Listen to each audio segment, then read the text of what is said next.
인생을 살아가다 보면요, 자녀들과 이런저런 거래를 하시게 되는데요. 만일 자녀와의 거래 때문에요, 당연히 받을 수 있는 기초연금을 못 받게 된다면 이보다 억울한 일이 어디 있겠습니까? 지금부터 말씀드리는 자녀와의 거래 7가지는요, 이 기초연금 받는데 나쁜 영향을 미쳐요. 그러니까 꼭 기억해 두시는 것이 좋겠습니다. 네, 첫 번째로는요, 이 수급자가 보험 계약자이고 자녀를 수익자로 보험 부부하고 있는 경우 많이 계시죠. 네, 이런 경우에는요, 모두 다 이 보험 해지 환급금을 기준으로 수급자의 금융재산으로 계산합니다. 따라서 기초연금 받는데 아주 불리해요. 그러면 어떻게 해결하면 되냐? 이런 경우는요, 이 보험계약자를 지금까지는 수급자가 보험계약자였는데 이거를 자녀로 변경하면 좋습니다.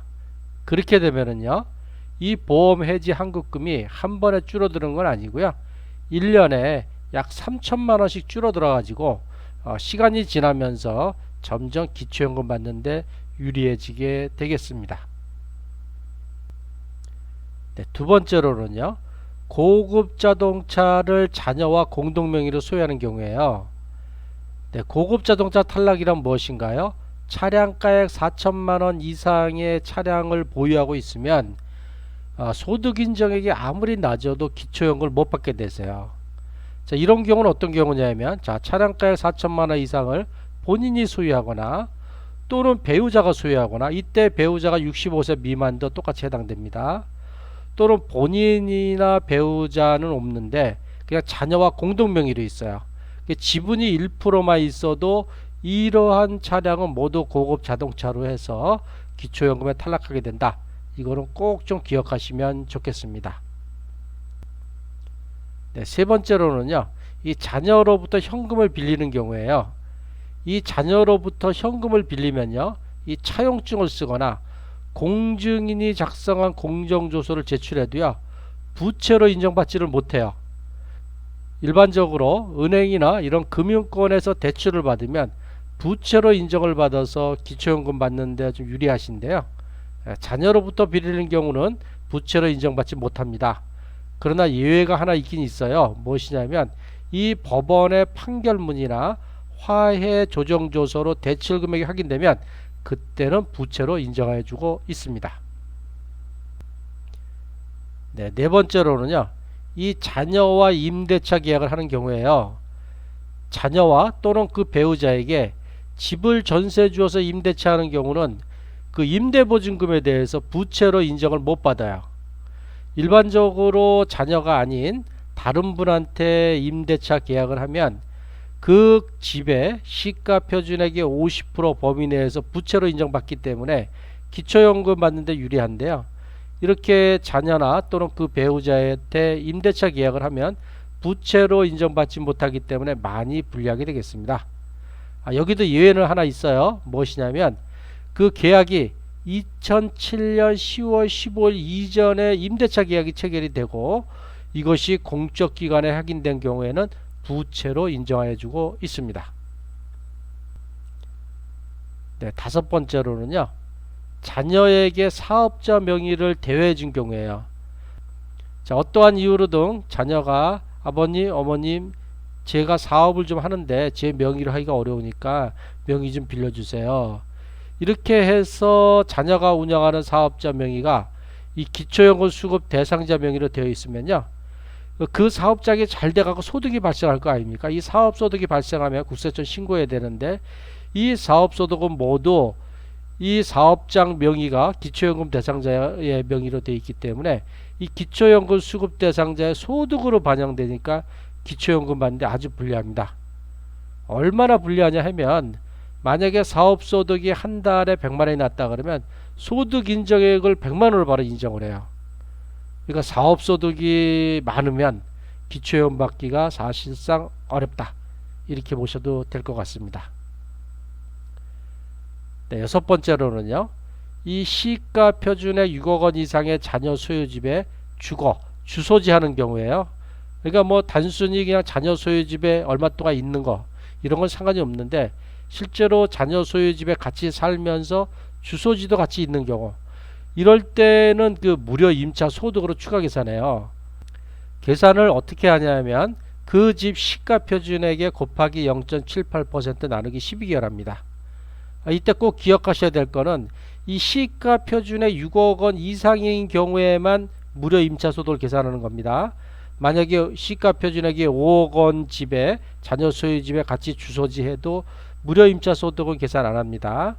이렇게 만약에 시가 표준액이 6억 원이다 하면은 무료 임차 소득을 얼마로 계산하냐면 39만 원으로 계산하고요.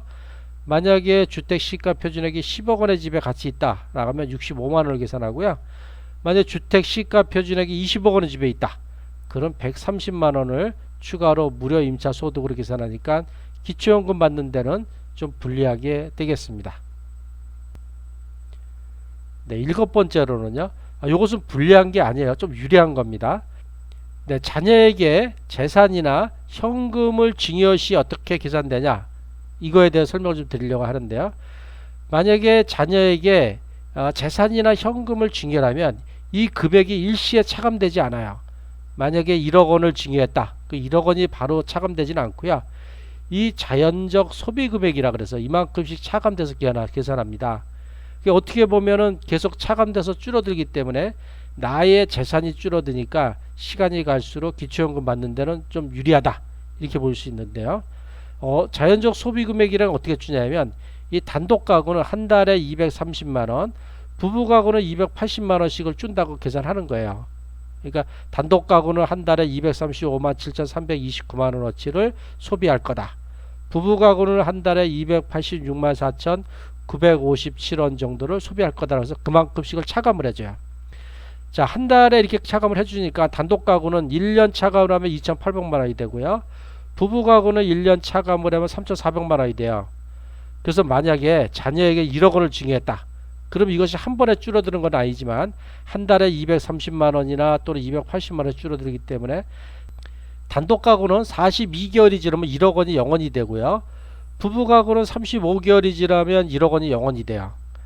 그래서 이게 갑자기 줄어드는 게 아니라 이게 점차적으로 줄어들기 때문에 1억을 증여했다 그러면 1년이 지나면 소득 인정액으로 환산하면 약 10만 원 정도씩이 소득 인정액으로 줄어든다, 이렇게 보면 되고, 한 3년 정도 지나고 나면 약 한 30만 원 정도 소득 인정이 줄어들기 때문에 기초연금 받는 데는 많이 유리하게 되겠습니다.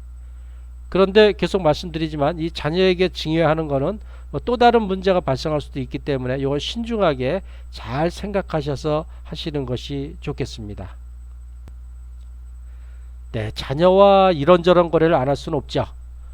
그렇지만 이 자녀와의 거래가 기초연금 받는데 어떠한 영향을 미치는지 알고 계시면 좋겠습니다.